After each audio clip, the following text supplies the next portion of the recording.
How to install a tailgate latch for a GMC truck. This fits many models, so please refer to our listing for more details. You'll need a 14mm socket and ratchet. First, you need to remove the tailgate handle bezel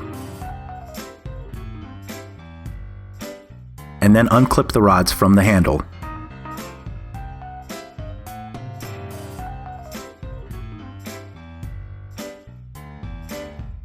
Use the ratchet to unbolt the latch. A rod is attached to the latch. Slightly pull the latch away from the tailgate so you can unclip the rod from it. Gently push the clip away from the rod, then push the rod away from the latch. Now get the new latch and clip it onto the rod. Bolt the latch back into place, remembering that the cable needs to be connected to the side closest to the hinges. And that's it, you're done. Thanks for watching. Brock Supply, your advantage in automotive.